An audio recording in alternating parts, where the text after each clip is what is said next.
perkenalan. Perkenalkan, nama saya Autin Ratu Uhalin dengan NPM 12 11 42 01 21 0017. Saya mahasiswa Universitas Kristen Indonesia Maluku, program studi keperawatan kelas A. Di sini saya akan menjelaskan tentang anatomi dan fisiologi dari sistem respirasi. Pengertian sistem respirasi. Sistem respirasi merupakan suatu proses pengambilan udara yang mengandung oksigen dan pengeluaran karbon dioksida. Saya juga akan menjelaskan tentang fungsi dari sistem respirasi. Fungsi dari sistem respirasi yang pertama yaitu untuk mengambil oksigen yang kemudian dibawa oleh darah ke seluruh tubuh untuk mengadakan metabolisme. Yang kedua yaitu untuk mengeluarkan karbon dioksida yang terjadi sebagai sisa dari hasil metabolisme. Yang berikut adalah anatomi sistem respirasi. Sistem respirasi ini terbagi atas dua bagian, yaitu sistem respirasi bagian atas dan juga sistem respirasi bagian bawah. Yang termasuk dalam sistem respirasi bagian atas yaitu yang pertama ada rongga hidung, ada laring dan juga faring. Dan yang termasuk dalam sistem respirasi bagian bawah yaitu ada trakea, bronkus, bronkiolus sampai kepada alveoli. Alat-alat yang digunakan untuk respirasi yang pertama ada rongga hidung, yang kedua ada faring, yang ketiga ada laring, yang keempat ada trakea, yang kelima ada bronkus, yang keenam ada bronkiolus, dan yang ketujuh ada pulmo atau paru-paru.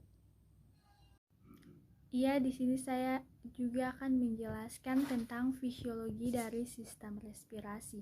Fisiologi dari sistem respirasi yang pertama ada rongga hidung.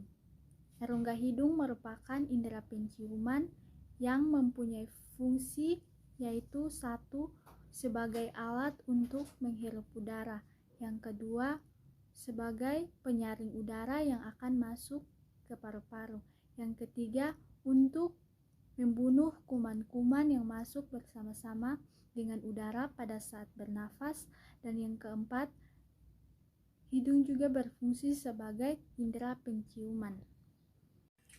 Yang kedua ada faring atau tenggorokan. Faring atau tenggorokan adalah pipa berotot yang berjalan dari dasar tengkorak sampai pada persambungannya dengan esofagus. Fungsi dari faring yang pertama yaitu sebagai penghangat dan pelembab, yang kedua yaitu sebagai fungsi suara yang bisa membantu memberikan suara yang khas dan berbeda pada setiap orang.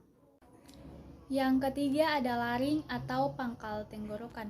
Laring atau pangkal tenggorokan merupakan organ berongga dengan panjang 42 mm dan diameternya 40 mm terletak antara faring dan trakea. Fungsi dari faring yaitu untuk membentuk suara dan menutup trakea pada saat menelan. Yang keempat ada trakea.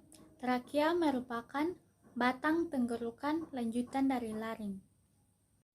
Fungsi dari trakea yaitu satu, mengirim udara ke paru-paru, yang kedua menyaring benda-benda asing, yang ketiga membantu sistem pencernaan, dan yang keempat membantu batuk.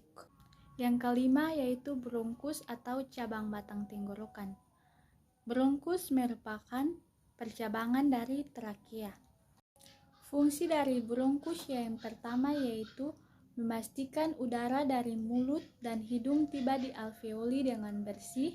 Yang kedua yaitu membantu mengeluarkan debu dan partikel-partikel asing yang berisiko membahayakan paru-paru, dan yang ketiga menghasilkan dahak untuk mencegah peradangan pada bronkus. Yang keenam yaitu bronkiolus. Bronkiolus merupakan cabang dari bronkus.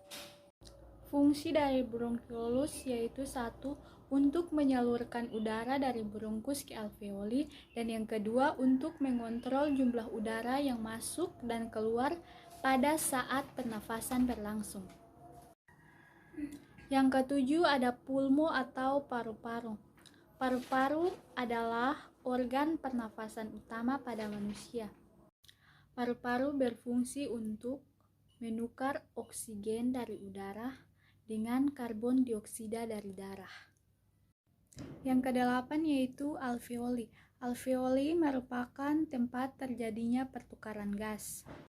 Ya, fungsi dari alveoli yaitu yang pertama tempat bertemunya darah dengan udara, dan yang kedua alveoli memiliki peran sebagai tempat oksigen dan karbon dioksida saling bertukar.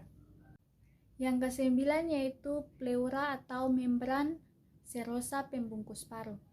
Fungsi dari pleura yang pertama yaitu membantu mengoptimalkan fungsi paru saat bernafas. Yang kedua sebagai kantong tempat paru-paru menukar oksigen dari udara dengan karbon dioksida yang ada di dalam darah. Yang ketiga yaitu fungsi mekanisme pleura adalah meneruskan tekanan negatif toraks ke dalam paru-paru. Mungkin itu saja hasil presentasi dari saya. Terima kasih, Ibu.